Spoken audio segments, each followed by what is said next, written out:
Jangan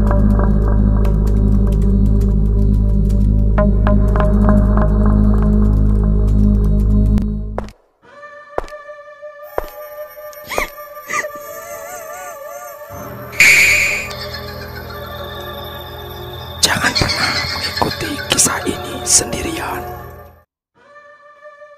Assalamualaikum warahmatullahi wabarakatuh. Selamat jumpa kembali sahabat-sahabat viewer dan subscriber channel Titah Misteri. Kali ini kami akan membawakan sebuah kisah misteri dengan judul Kutukan Titisan Putri Kemuning. Selamat mengikuti. Satu yang tak pernah berubah.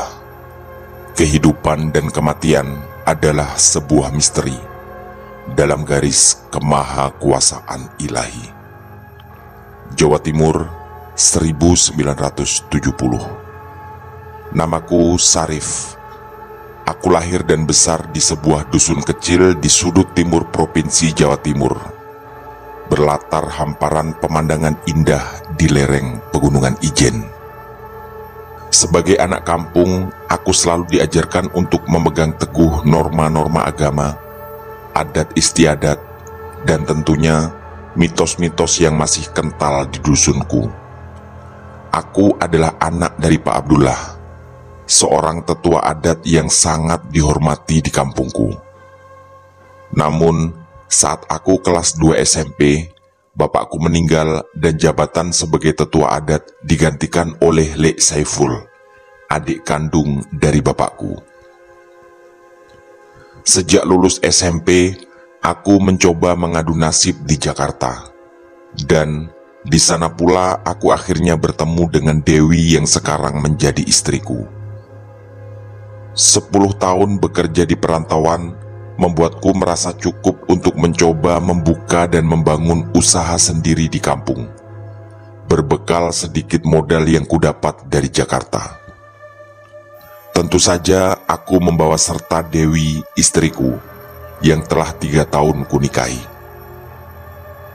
Ketika itu, kami belum dikaruniai anak, tapi syukurnya semua itu tak mempengaruhi keharmonisan rumah tangga kami. Kami berdua sepakat bahwa anak adalah anugerah besar yang akan dikaruniakan ketika Yang Maha Kuasa menilai kami sudah pantas menerimanya. 10 tahun di kota besar tak merubah gaya hidup serta kepribadianku. Aku masih sama seperti dulu, tetap menjadi seorang Sarif, si anak kampung. Tapi tentu berbeda dengan Dewi, istriku, yang sejak lahir sudah melihat hingar-bingar ibu kota. Tak pernah sekalipun merasakan hidup dengan sederhana dan segala tata krama kehidupan di desa. Jujur, awalnya aku sedikit ragu dengan latar belakang istriku. Tapi dengan tekad besar serta makin kerasnya persaingan kehidupan Jakarta, kuputuskan untuk pulang kampung dan memulai kehidupan baru. Singkat kata, kami pun pindah dari Jakarta, kembali menuju kampung tempatku lahir dan dibesarkan.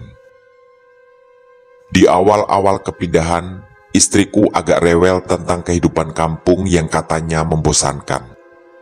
Tak ada hiburan, tak ada pusat perbelanjaan, dan tentu hal-hal yang bisa ditemui dengan mudah di ibu kota lainnya. Tapi syukurnya, Dewi lama-lama mampu berbaur dengan saudara dan tetangga-tetanggaku, sehingga aku merasa perlahan bisa menjalani kehidupan dengan baik. Setiap pagi sampai sore, Dewi tinggal di rumah bersama ibuku, sedangkan aku menjaga toko elektronik yang baru saja kami buka. Dewi bisa memposisikan diri dengan sangat baik di depan ibu, dan ibuku pun merasa senang mempunyai menantu seperti dirinya. Namun, kesempurnaan pasti bukanlah milik manusia. Urusan berbakti pada mertua atau bersosialisasi dengan tetangga dan saudara bisa dijalankan Dewi dengan baik, tapi tidak dengan adat istiadat yang berlaku di kampung kami, seperti adanya selamatan atau ritual-ritual adat lainnya. Dewi jarang mengikuti acara-acara yang berhubungan dengan adat. Biasanya dengan alasan malu dan tak tahu bagaimana cara memposisikan diri dalam situasi seperti itu. Dan satu hal yang agak membuatku khawatir, istriku tak menghiraukan mitos-mitos yang selama ini sudah turun-temurun di kampungku. Sedangkan aku cukup percaya, orang-orang tua zaman dulu tak sembarangan membuat mitos-mitos itu. Biasanya dengan tujuan menjaga keselamatan anak cucunya supaya terhindar dari hal-hal yang tidak baik. Selain itu, menurutku tak bijak jika harus bersilang pendapat dengan mereka gara-gara hal seperti itu. Aku memang belum sempat membuatkan kamar mandi yang layak untuk Dewi, karena tabunganku habis terkuras untuk modal toko elektro. Jadi, Dewi harus pergi ke sungai untuk urusan mencuci, mandi, dan buang air. Walaupun jarak sungai dengan rumahku tak terlalu jauh, tapi di sungai itu banyak tempat-tempat yang dikeramatkan oleh orang-orang di kampung.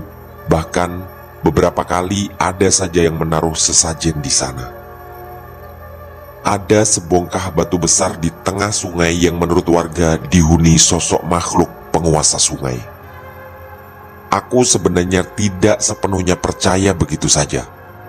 Selain bahwa makhluk tak kasat mata memang banyak hidup berdampingan dengan kita. Dan disinilah semuanya bermula. Suatu siang, ada Lek Samad, tetangga rumahku, yang tiba-tiba datang ke toko dengan tergesa-gesa dan wajah yang sangat tegang. Dia memintaku segera pulang karena ada sesuatu yang aneh dengan istriku. Aku tentu tak menunda waktu. Dari wajah Lek Samad, aku yakin ada sesuatu yang sangat serius. Sesampai di rumah, sudah ada beberapa tetangga yang berkumpul. Perasaanku makin khawatir. Pasti ada sesuatu yang menimpa istriku. Aku pun segera menuju kamar. Di sana sudah ada ibuku yang memegang kepala Dewi yang sedang terbaring lemas di kasur. Sedangkan Lek Saiful tampak komat kamit sambil menekan jempol kakinya. Melihatku datang, ibu segera mengabari, Dewi kesurupan di sungai. Katanya tadi siang Dewi bersama ibu mencuci di sana. Dan ketika kumandang adzan zuhur terdengar, ibu mengajak Dewi pulang. Namun karena masih ada cucian yang belum selesai, Dewi minta ibu pulang terlebih dahulu. Karena sampai jam 1 Dewi tak kunjung datang, ibu segera menyusul kembali ke sungai. Ternyata Dewi duduk di atas batu besar keramat itu sambil mendendangkan syair-syair berbahasa Jawa. Ini pasti tidak biasa, karena istriku sama sekali tak memahami bahasa Jawa. Kemudian ketika diajak pulang, Dewi hanya membalas dengan tawa yang sangat mengerikan. Menurut ibu, beliau segera sadar bahwa ada yang tidak beres dengan istriku. Yang makin membuat yakin dan khawatir, Dewi menampar ibuku. Itu sangat bertolak belakang dengan sikap dan kesehariannya yang selama ini selalu lembut dan penuh sopan santun. Akhirnya, ibu berlari pulang dan menjemput Lek Saiful, dan kemudian berhasil membawa Dewi pulang dengan paksa. Sebenarnya aku sudah berkali-kali mengingatkan Dewi untuk tidak berada di sungai di waktu-waktu tertentu, yaitu setelah zuhur dan menjelang maghrib. Karena kepercayaan di kampung kami, di waktu-waktu seperti itu penghuni sungai keluar untuk mandi dan akan mengganggu manusia yang ada di sana. Aku hanya bisa berharap sosok yang masuk ke dalam tubuh Dewi bukanlah sosok jahat yang mau mencelakainya. Dan mungkin ini hanya peringatan untuk Dewi. Cukup lama Lek Saiful menekan jempol kaki Dewi, tapi tetap tak ada respon. Matanya erat terpejam dan badannya tetap tak bergerak. Akhirnya Lek Saiful mengeluarkan sebilah keris kecil dari saku bajunya. Setelah membuka warangka keris itu, Lek Saiful menempelkan di telapak kaki Dewi, dan apa yang kusaksikan benar-benar menakutkan. Seketika tubuh Dewi kejang, tangannya menggenggam erat, matanya terbuka melotot, kemudian keluar kata-kata dari mulutnya dengan suara berat yang jelas itu bukanlah suaranya. "Mau apa kalian? Aku sudah nyaman di tubuh perempuan ini. Jangan ganggu." Kami semua saling berpandangan. Terlihat ibuku sangat khawatir. Kemudian dengan sopan Lek Saiful menjawab, "Maaf Mbah, perempuan ini mungkin mengganggu. Dia ini pendatang di kampung ini, masih belum tahu aturan-aturan yang berlaku di sini. Tolong Mbah memaafkannya, dan tolong Mbah keluar dari tubuhnya." Entah seberapa kuat pengaruh Lek Saiful di kalangan makhluk halus di kampung ini. Yang jelas, Dewi kemudian segera mengangguk, lalu mengeluarkan ucapan ini, "Baiklah, aku segera keluar. Tapi ada syarat yang harus kalian penuhi. Nanti malam bulan purnama, aku akan kembali lagi." Sesaat kemudian, tubuh Dewi lemas dan seakan-akan ada sesuatu yang keluar dari badannya. Ibu segera memberikan air minum yang sebelumnya dibacakan jampi-jampi oleh Lek Saiful. Ketegangan mulai agak mereda, karena perlahan istriku benar-benar sadar. Aku lalu bertanya pada Lek Saiful, kira-kira apa persyaratan yang diminta makhluk penunggu sungai itu.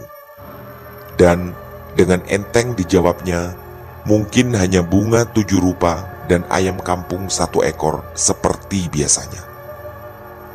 Selain itu, ada kalimat Lek Saiful yang membuat kami bahagia. "Istrimu kayaknya hamil muda." Kabar itu disambut senyuman lebar oleh ibuku yang lalu menyuruhku segera membuat kamar mandi di belakang rumah supaya Dewi tak lagi harus bolak-balik ke sungai. Kabar bahagia itu langsung membuatku bersemangat menyusun rencana. Sepeda motor satu-satunya kujual untuk biaya pembuatan kamar mandi. Aku tentu harus menggunakan sepeda kayu ke toko setiap hari, tapi bagiku itu tidak masalah, terutama karena jarak dari rumah ke toko hanya sekitar 3 km. Sebelum pulang, Lek Saiful mengingatkan kalau malam bulan purnama penuh mungkin sekitar seminggu lagi, jadi kami bisa bersiap-siap. Aku lalu menanyakan apa sebenarnya yang terjadi pada Dewi sampai dia mengalami kesurupan. Dia pun mulai bercerita. Beberapa saat setelah ibu pulang, tiba-tiba ada sosok wanita cantik dengan menggunakan selendang kuning. Berpakaian adat Jawa, suaranya sangat lembut dan berkata, "Nak Dewi, sekarang kamu sedang mengandung anak keturunan dariku. Aku adalah leluhur dari Sarif suamimu." Kemudian katanya, wanita cantik itu mengajak Dewi duduk di atas batu besar dan segera memandikan Dewi dengan air kembang yang entah berasal dari mana. Baru siraman pertama, dia sudah tak ingat apa lagi yang terjadi. Sampai tersadar, sudah ada di dalam kamar. Cerita singkat istriku itu tentu membuatku bingung sekaligus takut. Sampai terbersit pertanyaan di otakku. Apakah sosok yang merasuki istriku benar-benar leluhurku? Atau hanya jin yang mengaku-ngaku sebagai leluhur? Tapi ketakutan dan kebingungan itu segera tertutupi oleh berita bahagia bahwa Dewi sedang mengandung anak pertamaku.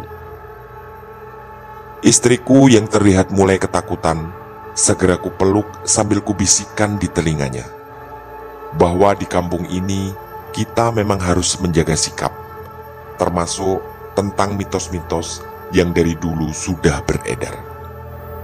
Waktu terus berjalan dan tak terasa seminggu sudah berlalu.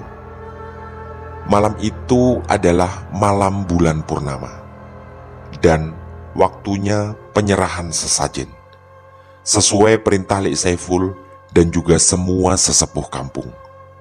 Jujur, aku juga tidak terlalu percaya 100%.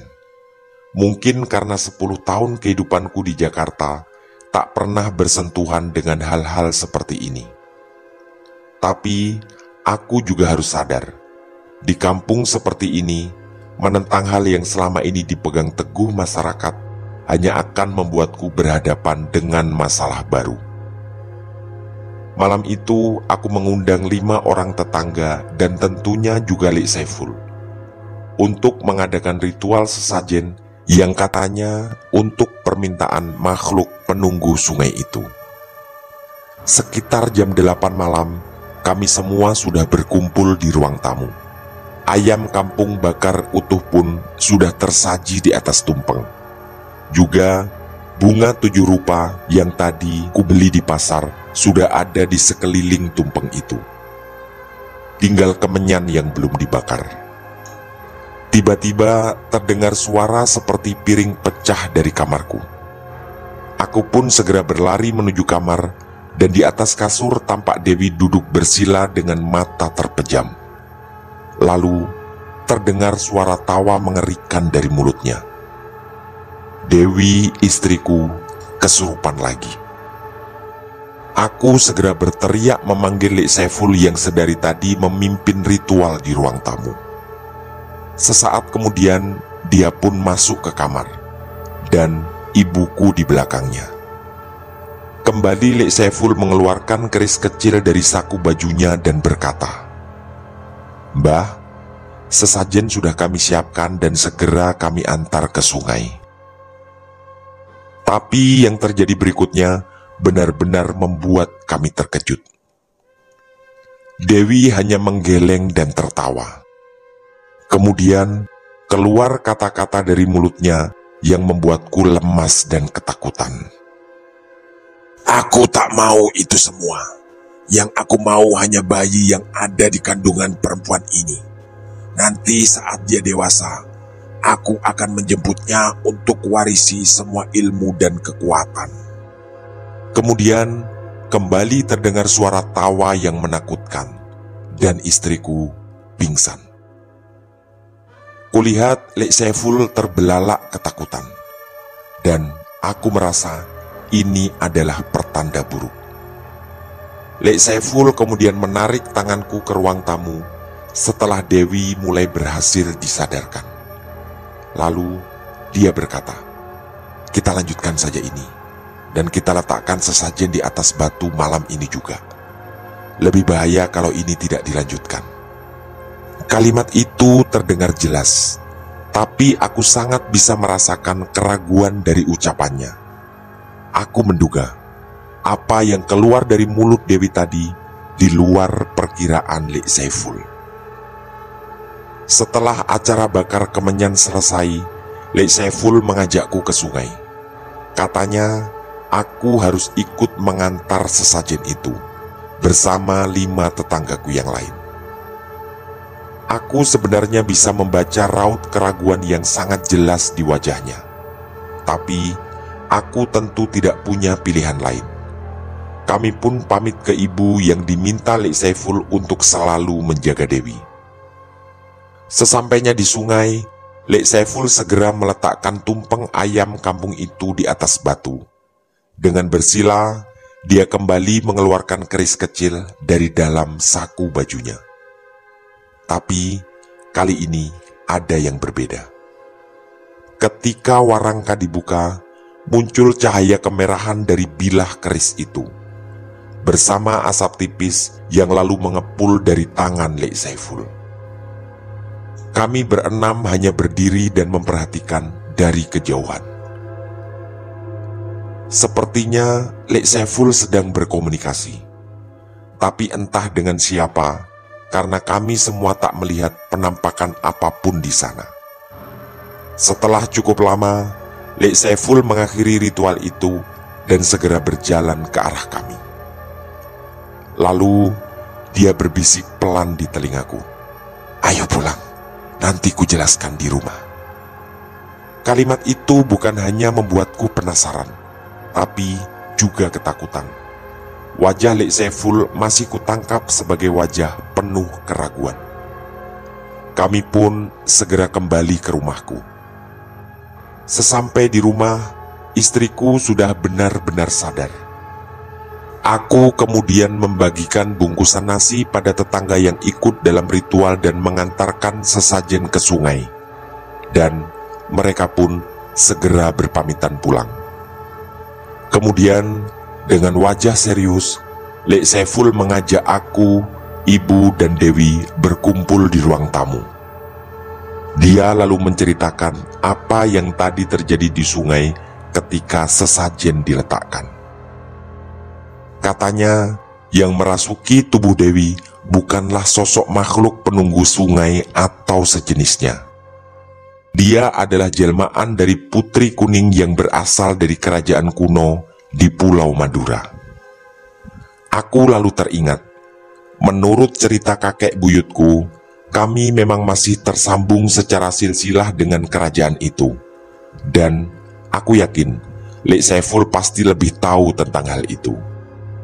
Lek Saiful lalu melanjutkan penjelasannya. Tujuan sosok putri kuning itu merasuki tubuh Dewi bukan berniat jahat atau mencelakainya, tapi justru untuk melindungi Dewi dan jabang bayi yang dikandungnya. Karena sosok jelmaan putri kuning itu tahu bahwa makhluk-makhluk penghuni sungai tak suka dengan kehadirannya di kampung ini. Katanya, penyebabnya adalah Dewi yang selama ini tak menjaga tradisi dan cenderung tak percaya dengan hal-hal mistis yang sudah lama dipegang warga. Menurutku, penjelasan itu sedikit melegakan. Andai memang apa yang disampaikan Lek Saiful benar adanya. Tapi, tiba-tiba aku teringat. Tadi ketika Dewi kesurupan, dia mengatakan bahwa anak dalam kandungan akan diambil nanti ketika dewasa. Pertanyaan dan ketakutan itu pun kusampaikan pada Lek Saiful. Tapi dia hanya menepuk bahuku dan kemudian pamit pulang. Aku yang tentu tak puas mengejarnya sampai ke halaman. Kemudian jawabannya hanya seperti ini. "Nanti kamu akan tahu sendiri. Rupanya dari sekian banyak keturunan Eyang Buyut, anakmu yang terpilih." Itu tentu sama sekali tak menjawab semua rasa penasaranku. Tapi Lek Saiful segera bergegas pulang, dan mungkin itu adalah jawaban penutup darinya. Hari-hari pun berlalu, dan tak terasa kandungan Dewi sudah memasuki usia 7 bulan. Selama ini tak ada lagi gangguan-gangguan gaib yang menghantui keluarga kami. Hanya saja, setiap malam bulan purnama, Dewi selalu ngidam memakai selendang berwarna kuning dan selalu kuturuti.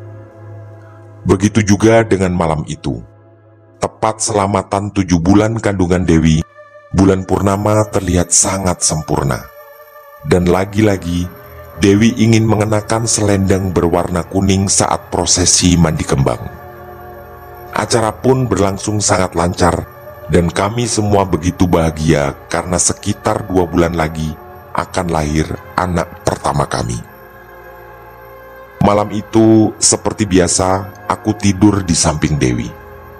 Tiba-tiba, aku terjaga di tengah malam dan melihat Dewi duduk di sudut tempat tidur.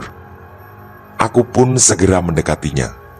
Ternyata dia sedang menangis. Aku kemudian bertanya apa yang terjadi. Lalu hanya dijawabnya dengan telunjuk yang menunjuk sudut lain kamar kami. Begitu aku menoleh, tampak sesosok tinggi besar dengan badan manusia berkepala kerbau. Aku segera memeluk erat istriku dan tak berani lagi menatap sosok mengerikan itu. Bau busuk menyengat segera tersebar memenuhi ruangan. Dan kemudian terasa kuku-kuku tajam mencekikku dari belakang. Aku tak sanggup lagi bernafas dan tiba-tiba pandanganku menjadi hitam dan gelap. Aku pun hilang kesadaran. Aku terbangun saat mendengar suara Lek Saiful memanggil-manggil namaku. Ternyata aku pingsan dari semalam dan baru sadar sekitar jam 8 pagi. Dengan gugup, aku segera menceritakan apa yang aku alami semalam. Ternyata Lek Saiful sudah tahu dari Dewi. Kemudian Lek Saiful bercerita bahwa sosok yang menggangguku semalam adalah makhluk yang berniat untuk berbuat jahat pada anakku. Dan dia adalah sosok penunggu sungai. Kalimat berikutnya dari Lek Saiful benar-benar membuatku khawatir. Kamu harus hati-hati, karena kayaknya ini baru permulaan. Aku merasa akan ada sosok-sosok lain yang nanti mengganggu, sampai saatnya anakmu lahir. Ketika rasa takut dan terkejutku belum benar-benar hilang, Lek Saiful melanjutkan bahwa jelmaan Putri Kuning atau Putri Kemuning tak akan datang lagi sampai saatnya nanti anakku dewasa. Jadi, aku harus selalu siap dan berhati-hati menghadapi gangguan-gangguan tiap malam. Lek Saiful lalu menitipkan keris kecilnya padaku. Katanya, benda itu akan membantu kami meskipun gangguan akan tetap ada. Hanya saja, makhluk-makhluk itu tak akan mampu menyentuh seperti apa yang semalam ku alami. Dan apa yang disampaikan Lek Saiful benar-benar terjadi. Malam-malam berikutnya, gangguan datang silih berganti. Sosok-sosok menyeramkan datang dan pergi. Bentuknya tak lagi dapat kugambarkan, tapi mereka hanya berputar-putar di dalam kamar dengan suara yang begitu mengerikan. Hampir setiap malam aku tak bisa tidur, karena menjaga Dewi dan kandungannya. Pesan Lek Saiful juga kupegang, bahwa aku jangan terlalu takut, dan makhluk-makhluk itu tak akan mampu menyentuh aku maupun Dewi. Jadwal buka tokoku lalu kurubah. Setiap hari aku baru bisa membuka toko jam 9, karena setiap malam aku harus begadang. Ketakutan selalu kurasakan, tapi semakin lama itu semua bisa kuatasi. Waktu berjalan lagi dan hari itu pun tiba. Sekitar jam 3 sore, ada tetangga yang menjemputku ke toko mengabarkan kalau Dewi akan segera melahirkan. Aku pun bergegas pulang, dan di dalam kamar sudah ada ibu dan Mak Lasih, dukun beranak di kampungku. Mak Lasih lalu menyuruhku ke ruang tamu karena katanya cukup dia dan ibuku yang akan membantu proses Dewi melahirkan. Setelah ketegangan yang cukup lama, terdengar suara tangisan dari dalam kamar. Kulihat ibuku melambaikan tangannya memanggilku. Tak terasa, air mataku mengucur deras. Cucuku perempuan. Itu yang terdengar dari ibuku. Kami sangat bersyukur karena kelahiran itu berjalan lancar dan istri serta anakku baik-baik saja. Aku pun memberi nama anak itu Luh Jinggan. Ada keanehan yang kurasakan, karena nama itu tiba-tiba terucap dari mulutku dengan sangat lancar. Padahal, aku belum pernah terfikir sedikit pun tentang nama untuk bayiku. Aku dan ibu kemudian merencanakan acara syukuran atas kelahiran bayi cantik itu. Tak terasa, tahun demi tahun berlalu. Kami pun sudah lupa tentang hal-hal mistis yang kami alami saat Luh Jinggan dalam kandungan. Luh Jinggan tumbuh menjadi gadis kecil yang sangat cantik dan menggemaskan. Hanya saja, Luh Jinggan nampak berbeda dengan teman-teman seumurannya. Nilainya di sekolah sangat bagus dan selalu menonjol di antara teman-teman kelasnya. Selain itu, dia sangat mahir dalam beberapa kesenian. Melukis, menari, bahkan bermain gamelan. Padahal dari keluargaku maupun Dewi, tak ada yang punya riwayat bersentuhan dengan dunia kesenian, termasuk seni tradisional. Tak hanya itu, Luh Jinggan ternyata banyak menciptakan tembang-tembang berbahasa Jawa dan tarian-tarian tradisional, yang bahkan guru seninya sampai sangat heran dengan kemampuan itu. Begitu juga dengan tontonan yang disukainya. Luh Jinggan lebih memilih mengajakku untuk menonton pertunjukan wayang kulit meskipun jaraknya sangat jauh dari rumah, daripada menonton televisi yang saat itu hanya ada di balai desa, tapi jaraknya cukup dekat dari rumah. Hanya saja, Luh Jinggan pasti bukanlah anak yang sesempurna itu. Dia sangat sulit beradaptasi dengan lingkungannya, bahkan cenderung tertutup. Tak satu pun teman sekolah yang akrab dengannya. Begitu juga dengan anak-anak tetanggaku. Sepertinya Luh Jinggan enggan bergaul dengan mereka dan lebih memilih menyendiri di dalam kamar setiap hari. Sikap tertutup Luh Jinggan terus berlanjut sampai dia beranjak remaja. Bahkan bisa dibilang semakin parah.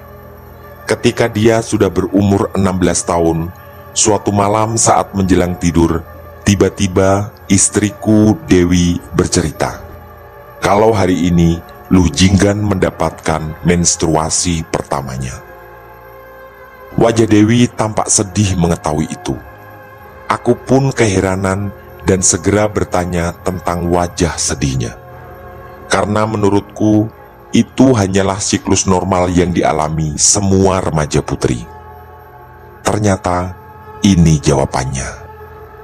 Dewi segera mengingatkanku apa yang pernah kami alami dulu, bahwa sosok jelmaan Putri Kemuning akan menjemput anak kami saat dia menginjak dewasa. Dan ingatanku kembali ke masa-masa itu. Tentu saja hal itu membuatku khawatir sekaligus takut. Aku dan istriku tak bisa tidur dan hanya termenung menatap langit-langit kamar. Tiba-tiba terdengar suara pintu depan dibuka. Dengan segera aku dan Dewi memeriksa ke sana. Dengan jelas pintu terbuka lebar. Dewi segera berlari ke kamar Luh Jinggan dan kamarnya kosong. Aku segera menyalakan obor dan mencarinya di sekitar halaman rumah. Tapi tak tampak Luh Jinggan di sana. Lalu dengan sedikit berteriak, Dewi mengajakku ke rumah Lek Saiful. Kami pun berbagi tugas dalam suasana tegang itu.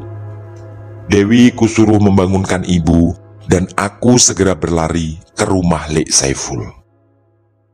Sesampai di sana, ternyata Lek Saiful belum tidur dan sepertinya dia tahu maksud kedatanganku yang memang sangat tergesa. Ayo kita cari ke sungai. Itu kalimat pertama yang kudengar. Padahal aku belum menceritakan apapun padanya. Aku menduga mata batin pamanku ini memang sudah melihat semua kejadian itu. Aku dan Lek Saiful sama-sama membawa obor dan kami berdua langsung menuju sungai. Dan benar saja, tampak Luh Jinggan duduk di atas batu besar dengan selendang kuning melilit di lehernya. Aku segera menghampirinya dan mengajak putriku itu pulang. Dia hanya tersenyum dan lalu memelukku. Untungnya dia mau kuajak pulang. Di perjalanan aku bertanya padanya apa yang dia lakukan malam-malam di sungai. Dan jawaban putri kesayanganku itu benar-benar membuatku sesak. Aku menemui Bunda Putri, Pak. Ini aku dikasih selendang. Ingatan dan kesadaranku seperti tertampar dengan jawaban itu. Mungkin apa yang dijanjikan sosok jelmaan putri kuning itu terjadi juga. Kini Luh Jinggan sudah dewasa, dan aku tak tahu apa yang selanjutnya akan terjadi pada putri kesayanganku. Lanjut part 2. Demikian kisah misteri dari kami, Kutukan Titisan Putri Kemuning. Insya Allah di hari berikutnya di jam yang sama 18:45 waktu Indonesia Barat, kami akan mengupload lanjutan dari kisah ini. Mohon maaf apabila terdapat kesalahan dalam pemilihan dan penuturan kata. Kami dari tim Titah Misteri mengucapkan terima kasih dan wassalamualaikum warahmatullahi wabarakatuh. Pesan saya, jangan bercermin sendirian di tengah malam. Sampai jumpa.